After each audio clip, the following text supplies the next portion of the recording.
At ngayon sa ating pangunahing balita, nanawagan po ang ilang mga kongresista na ilabas na ni Pangulong Marcos Jr. ang kanyang SALN. Ayon po kay ACT Teachers Party List Representative Antonio Tino, dapat ipangunahan mismo ni Pangulong Jr. ang pagsasapubliko ng kanyang SALN. Ganyan din po ang sinasabi ni mamamayang Liberal Party List Representative Leila de Lima na dapat daw ay patunayan ni Marcos Jr. na galit siya talaga sa mga korapa. Ayon po naman sa Malacanang, handang maglabas ng SALN ng Pangulo pero dapat daw ay batay sa guidelines ng Ombudsman. Sa panig po naman ng Senado, sinabi po ng Senate Secretary na nasa 10 senador na ang nakatakdang maglabas pa lang ng kanilang SALN. Maging ang gabinete na pag-usapan na raw po ang paglalabas ng SALN. Ayon kay Executive Secretary Lucas Bersamin, dapat daw ay may magandang rason ang sino mang hihingi ng kopya ng SALN ng mga miyembro ng gabinete. Samantala, inaprubahan na po ng Senate Committee on Finance ang 625 billion pesos na budget ng DPWH para po sa taong 2026. Sa pagdinig kahapon, muling inungkat ng Committee on Finance ang mga red flag na proyekto ng ahensya. Kasama po dyan ang mga reappearing projects o mga proyektong naulit at muling popondohan sa susunod na taon. Ayon kay DPWH Secretary Vince Dizon, 798 sa 946 na mga proyekto ang kanilang na-validate na naaabot sa 11.6 billion pesos. Paliwanag pa ni Sec Vince Dizon, mga continuation project ito na kailangang matapos. Ayon pa sa DPWH, may natitira pang 148 projects na kailangan pang maberipika. Binigyan sila ni Finance Committee Chairperson Sherwin Gatchalian hanggang Biyernes para maisumite ang kumpletong ulat. Ang tanong naman ni Senator Erwin Tulfo, paano tutugunan ng DPWH ang problema sa baha kung tinapyasan ng 255 billion pesos ang kanilang pondo? Meron pong naiwan na 15.7 billion na flood control for foreign assisted projects. Yan po talaga naman pong makakasiguro tayo na hindi mananakaw yung pondong yan at maayos po ang pagkagawa ng mga flood control projects na yan. Yan nga po ang tinig ni DPWH Secretary Vince Dizon. Sinagot po naman ng Malacanang ang panawagan ng mga negosyante at mga manggagawa kay Pangulong Marcos Jr. Kaugnay pa rin po naman ng usapin ng korupsyon. Sa open letter nila sa Pangulo, iginiit ng mga business leaders at labor groups na nababagalan sila sa usad ng investigasyon sa mga anomalya. Ang kanilang gusto ay i-certify as urgent ng Pangulo ang pagbigay po ng contempt powers sa Independent Commission for Infrastructure para makasuhan kaagad ang mga dawit sa pagnanakaw. Pero sagot ng Malacanang, ang dami nang nangyayari sa investigasyon mula noong Hulyo.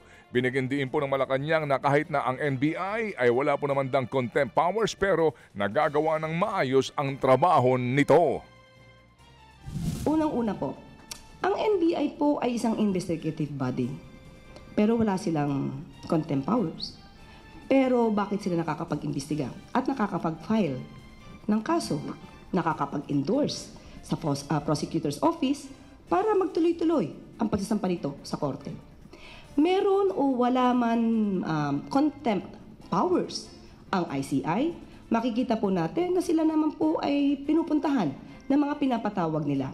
Ang pag-iimbestiga po, di naman po siguro kinakailangan sa aking pananaw nang magkaroon ng contempt powers dahil marami po ang maaari magpasubpina. At yan po ang pananaw ni Palace Press Officer Claire Castro.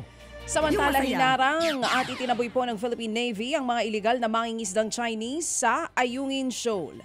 Ayon po sa AFP, Biyernes ng gabi nang maispatan ng Philippine Navy ang mga bangka ng China malapit sa Ayungin Shoal kung saan nakadaong ang BRP Sierra Madre. Dinidikitan sila ng rubber boat ng Philippine Navy para pahintuin pero patuloy sa pag-andar ang bangka. Nang magkaroon ng tiyempo ang Navy, napatay nila ang makina ng bangka. Dito na nadiskubre ang 4 na bote na hinihinalang cyanide, isang uri po ng lason at po pwedeng makasira sa kalikasan. Ayon pa sa Philippine Navy, ginagamit ng mga mangingisda ang cyanide para manghuli ng mga rare species na isda na ibinibenta po pagbalik sa China. Tsaka matindi ang effect niya sa coral reef. Yun na Yung cyanide na yan. At ayon po mga kapatid sa ilang pang mga tampok na balita, sa harap mismo po ni US President Donald Trump, ipinaabot ni Pangulong Marcos Jr. ang kanyang pagkadismaya sa pagpapatuloy po ng mga insidente sa West Philippine Sea. Sa kanya pong intervention sa ASEAN-US Summit, binigyan din po ni Pangulong Jr. na nalalagay daw sa alanganin ang buhay ng mga Pilipino dahil sa walang tigil na insidente sa West Philippine Sea. Maging ang kaligtasan ng mga barko at eroplano ay nalalagay din daw po sa peligro. Pinuna din po ni Pangulong Jr. ang pagtatayo ng Nature Reserve sa Baho de Masinloc na malinaw umanong bahagi po ng Pilipinas. Sa kabila niyan, siniguro po ni Pangulong Jr. na mananatiling matatag at kalmado ang Pilipinas. Yun nga lang, sa 20th East Asia Summit kahapon, binigyan diin ni ASEAN Chair at Malaysian Prime Minister Anwar Ibrahim na dapat daw resolbahin ang usapin sa Code of Conduct gaya po ng ilang pang isyu sa ASEAN sa pagitan lamang ng ASEAN members at mga partners nito. Mga kapatid, brothers and sisters, saan ka pa? Dito na tayo sa totoo. Dito na tayo sa True FM. Mga kapatid, mag-subscribe and follow po kayo sa social media accounts ng True Network PH. Yan po kami, hanapin nyo lang True Network PH, Facebook, Instagram, YouTube, TikTok, and podcast.